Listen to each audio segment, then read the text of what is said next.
Now, in response to this morning's rocket attack from Gaza, which hit a central Israeli home and injured 7, Israel has since shut down the roads and areas surrounding the Gaza border, and Israeli officials are already starting to launch massive attacks against multiple terror targets in the Strip. Well, joining us with more now is founder and executive director of the Israel Institute for Strategic Studies, Dr. Martin Sherman.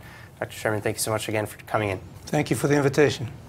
Okay, so do you believe that this is the correct response, that we need a major attack against Gaza, and do you think that that will actually prevent any future attacks in the future? Well, I think that some sort of massive response to the second rocket attack on central Israel was inevitable.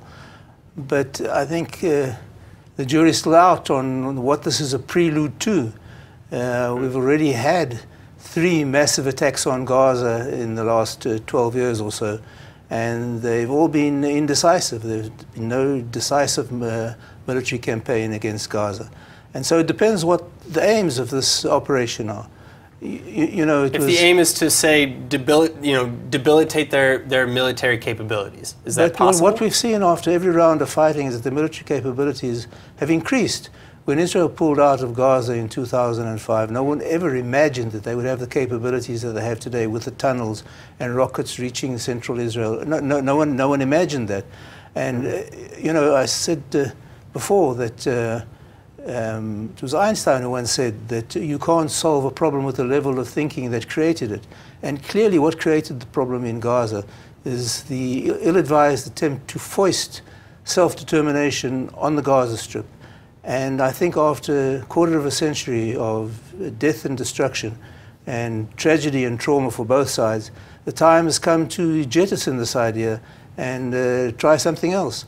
Because what is the object of this attack? Is it just going to be more of the same? And each time we've seen, as I said before, each time there's been an attack, the Hamas has emerged with enhanced capabilities. So I know that you've often extolled then, as an alternative to attacks, to withdrawals, to basically to all of the other options that have been taken.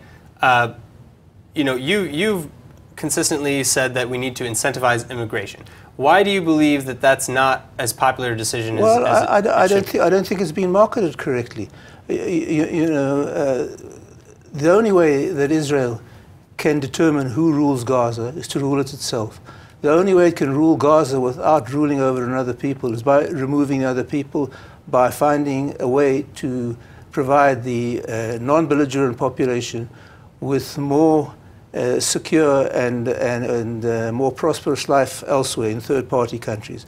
Now, opposing this is the two-state solution. The two-state solution has proved in the last quarter of a century to be nothing more than an attempt to set up yet another homophobic, misogynistic, Muslim-majority tyranny. So let's weigh these two options.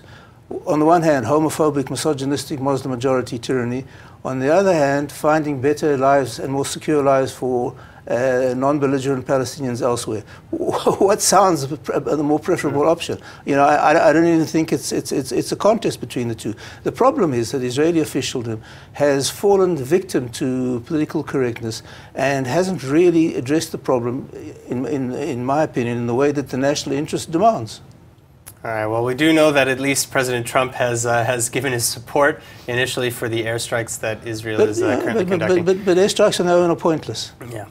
Well, we'll have to see how this all ends and whether or not they'll take your road or the one often traveled. Dr. Sherman, thank you so much as always for coming in. Thank you.